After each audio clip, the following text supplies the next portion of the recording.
Professor Dungeon Master wants us to talk about indie RPGs in July, but I just got back from Origins Game Fair and I can't wait. So I just drove up to Columbus, Ohio to check out Origins Game Fair just for the day. I bought a ton of stuff. I spent a lot of money and I thought it would be fun to go through a few of the books that caught my eye and just sort of celebrate some of these awesome indie tabletop role-playing games. All right, the first person I ran into was Spencer Campbell from Gila RPGs. His new book, Null, just came out. I'm very excited about this one. It's a game where you play as operators that go into these anomalies and try to stop bad stuff from happening. I love the layout of this book. It's simple, but it's got some style to it. And what I really love about Spencer's games is just how good he is at explaining things. Like, I'm never confused reading through this new rule system. I mean, it is a very simple and straightforward rule system, but I mean that in the best way possible.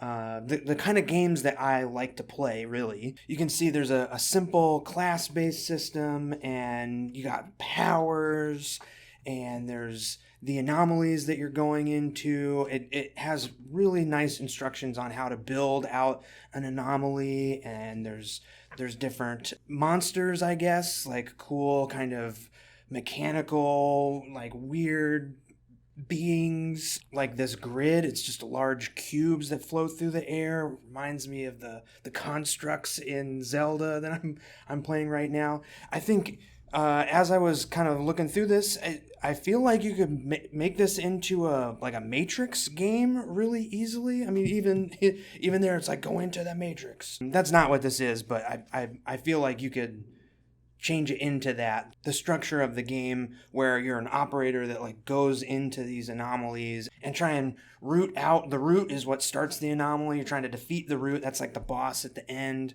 Really cool, elegant system. I just love the way that Spencer explains things. Everything is so clear and easy to understand. Null is just a really wonderful example of how to write a game, and that's a 32-page game. Awesome looking character sheet. Super cool. Oh, and this is part of the Lumen system. This is the other book I got, Light. This is a kind of Destiny-based game based on his Lumen system.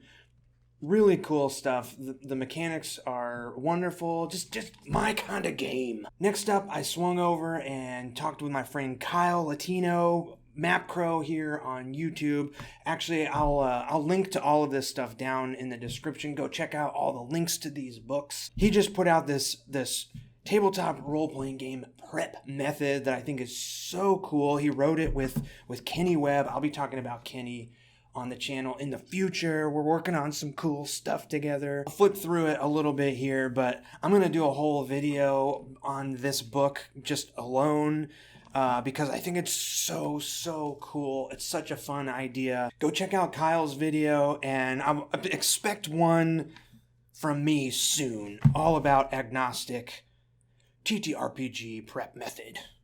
Very excited about this book. Next up, I swung by Feral Indie Studios and got some new stuff from Charles Ferguson Avery. I just love his artwork. We talked a little bit about his process for digitizing these pencil drawings for this new game Worm Hack that he's come up with. It's like a war game, skirmish game, RPG. Super cool. I'm excited to read through these rules and give this game a shot. And I just love his artwork so much. Like the printing on these zines, the covers are 2-color, this neon green, and then making the pages neon green on the inside, or the neon orange and then neon orange on the inside.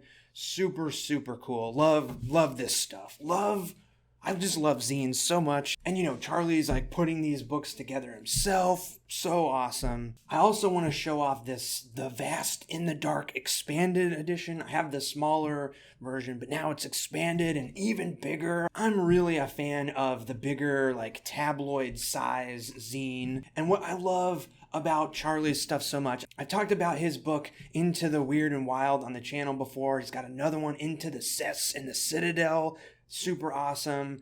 Basically, I think Charlie makes like the best setting books, campaign setting books, and The Vast and the Dark is in the vein of those other books. So basically what this is, it's tools to construct a giant underground adventure, and this talking about Zelda again, super reminds me of the underground areas in Zelda where there's all these fallen ruins. And I don't know, the really cool thing is that there's mechanics for how to build this underground world, but then there's also like story stuff that you can use. So it's like you can plop this harrowing stuff directly into the game, or it can just act as a really good example for how to use these systems, how to generate the vast. You know, it's just full of cool examples that you can use to get your imagination going. Even if you don't want to use these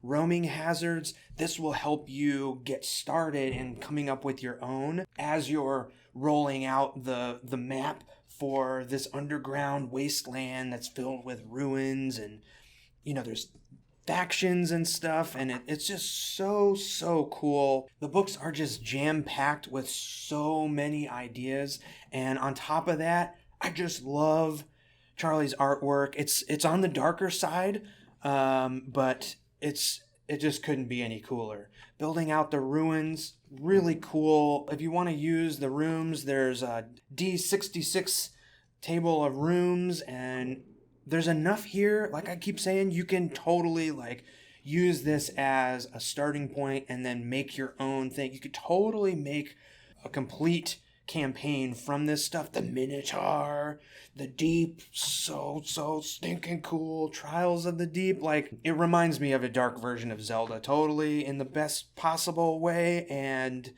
escaping the vast, there is no way else. It's so cool, man. I love Charlie's stuff so much. Look at the crazy.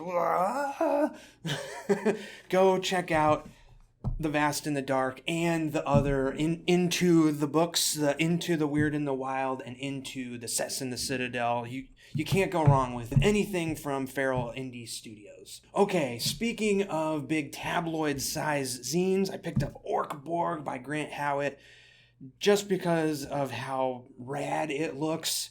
It's 3-color. I'm pretty sure this is risograph zine because you can get some of the ink on your fingers. I don't always love that, but for this, it just makes so much sense.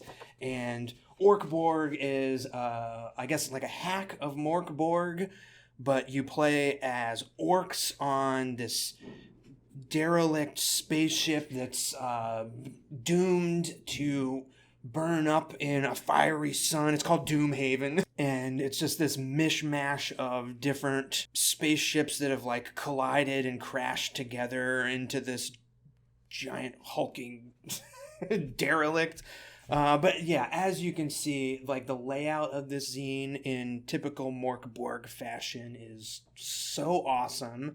And I really love the printing. So like it's pink and yellow and black, but the pink and yellow mixed to make this orange color.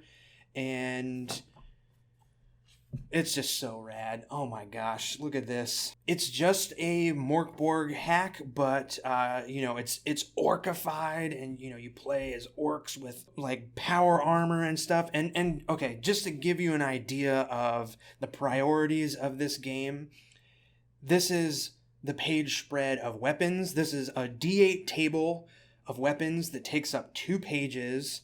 Look at the artwork. It doesn't take up 2 pages. It takes up 4 pages. And it's not a D8 table, it's a D12 table. So 12 weapons that take up 4 pages. Ripclaw, totally awesome.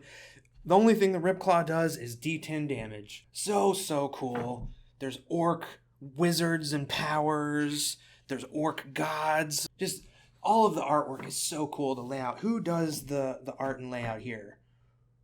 Roland Kunz. Cool. Okay. Here's some combat rules. Look at the character sheet. That's so cool. You can ride around in big robots. There's a bunch of robots that you can pilot as a crazy mechanicalized orc. The machine's going right into the orc's eyes, and that's how he pilots it. So cool. There's demons aboard the spaceship and corrupted humans that are trying to kill the orcs. Other orcs that you have to deal with, and goblins.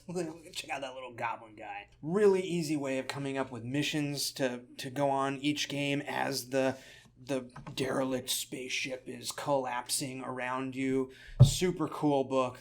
Crazy artwork and layout. If you've played Orcborg and want to mix it up with some space orcs, check out Orcborg. Speaking of layout, kind of on the exact opposite spectrum, Secret of the Black Crag. I believe this was laid out by Sam Sorensen. It's by Chance Dudenak, who is Wizard Fight Club on Instagram, and it's published by Joel Hines from Silver Arm. This is a adventure setting for Old School Essentials, and I've never played Old School Essentials, but I love the way that the books are laid out and formatted. I feel like these are the types of books that you can sit down at the table and run right from, and it's so easy. I was drawn to the cover art by Logan Stahl, but then when I opened it up and saw the other artwork inside and saw how the book was laid out, it's got all the chapters here on the side, and then exactly where you are. You can kind of pick out where you need to go in the book just by looking at the edge. So it's hard to get lost in this book. So you play as a pirate. There's this crazy pirate island, and this strange, I think, volcanic mountain is kind of rising up out of the ocean, and there's rumor of treasure. So it's basically like it's like a treasure hunt pirate adventure with weird ancient future technology stuff mixed in. The setting is this archipelago, the Salamander Islands, and I just think this is a really clean, clear, easy to use book. It's got everything you could possibly want. I think OSE is really easy to translate to whatever other game you want to play. So just because it's Old School Essentials doesn't mean you shouldn't pick it up and run it. And here's what I mean. So you have the map of this Temple of the Monkeys. Here you got a clear picture of what you're working with. And then you flip the page, and here's rooms 1 through 9 listed on this 2-page spread. So when you're in this part of the temple, you have everything you need right here on the 2-page spread to run it. And then when you move into the other half of the temple and you meet the captain, this gorilla pirate, you got the map right here for you. You got all the stats you need, all the descriptions, and that's how this book is laid out. Each location, it's just got everything you need right there. Great monster illustrations, great maps, really cool. Just if you want a pirate adventure with some weird technology, alien stuff mixed in, Secret of the Black Crag. Really nice, solid, beautifully presented campaign setting. I also spent a lot of time at the Indie Press Revolution booth, and they have so much awesome stuff. They're like a distro for tabletop role-playing games, zines and books, and just so much awesome stuff that they send out to shops, and they table at conventions and stuff. Really cool booth. A lot of amazing people working there that are just psyched on role-playing games, and they had a bunch of wonderful Powered by the Apocalypse games that come in these really nice little packages. I say little, but I mean digestible packages. You can read through this, get a great understanding of what the game is all about. And this game, Back Again from the Broken Land, is Powered by the Apocalypse style game where you and the other players create the story of why the land is broken. It's sort of like the Fellowship of the Ring returning home after their mission, but you create the story of how the Doom Lord almost destroyed the world, but you saved it and now you're returning home. And what I really love about these PBTA books is just how they explain the vibe of the game. They're all just filled with wonderful advice on how to run games. It's kind of like a magical experience, I think. You get the sense of the game, and how it's played, the actual rules of playing through it. But then also it's very clear on the type of story you're telling. And what I'm trying to say is the rules, the mechanics just work perfectly with the evocative details of the story. And, I just played a Monster of the Week, which is another Powered by the Apocalypse game. It had so much fun, and I'm just interested to check out some other types of experiences that use that framework for a game.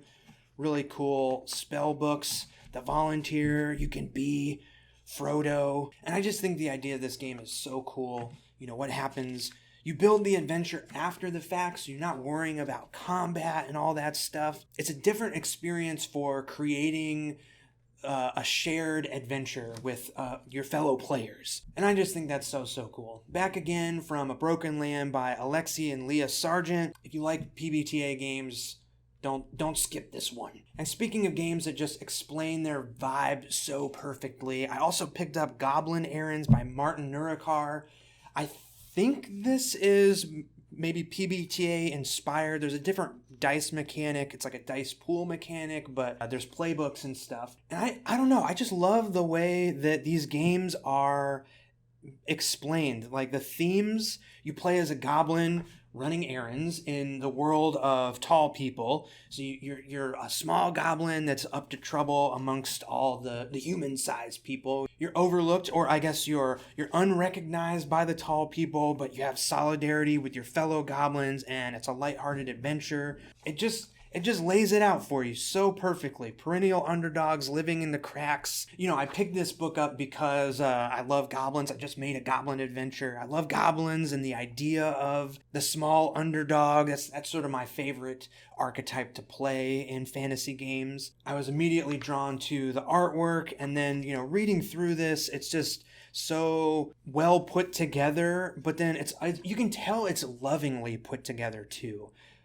And that's something that I think, when you can tell that people are putting love into a game and that comes through. I mean, that sounds cheesy, but I don't know, just reading it, you can tell. I think that's going to translate to the table and playing the game. And then, of course, there's also like the mechanical stuff. It's very, there's roll tables that make it very easy to come up with the world together. You kind of make a clan, or what do they call it? You make a ken. Is like the goblin clan, and you sort of generate it together, and then you make your goblin. It's playbook styles, so it makes it really easy to build a character. And then the layout of this book is just so great. Here's an overview, so you could hand this overview to your players. They get a sense of who they want to be, and then it moves into the playbooks, and they can, once they pick, they can figure out their feats and everything. And then the way this book is constructed, it's a no prep for the GM game. So you just go through the tables and you make stuff up. It's easy to come up with challenges and side quests, and you just have a little adventure of goblins running some crazy errand, getting into trouble. Just such a cool, fun game. I feel like a lot of the other stuff I picked out was sort of dark and scary stuff, so I wanted to include Goblin Errands because it's fun and lighthearted. The artwork's awesome. The book is laid out wonderfully, and I'm just so stoked on all these games. I just love going to these game conventions. You're kind of like overwhelmed with all the awesome stuff just in your face. You sort of feel like a kid. Everybody is excited about playing games all around you and getting to talk to friends and find new stuff. There's just an excitement to it that I love so much. Definitely, if there's a game convention in your area, go check it out. I wish I would have gotten some footage of the convention, but I was only there for a day, and it's a little awkward filming people and stuff. I'm much more comfortable here in my studio. But anyway, I'm excited for Gen Con. I think that's the next convention I'm going to be going to. Just walking around. Not sure if I'm going to be there for a day or two, but I'm going to be at Gen Con at some point. Probably buying even more books that I'll talk about here on the channel, so subscribe if you want to see more of that stuff. Let me know down in the comments. Definitely check out all the books that I talk about. Everything's linked in the description. If you want to support the channel and get some of my zines, my shop and Patreon are also linked down in the description. Thank you so much for watching, and I'll see you in the next one. See ya!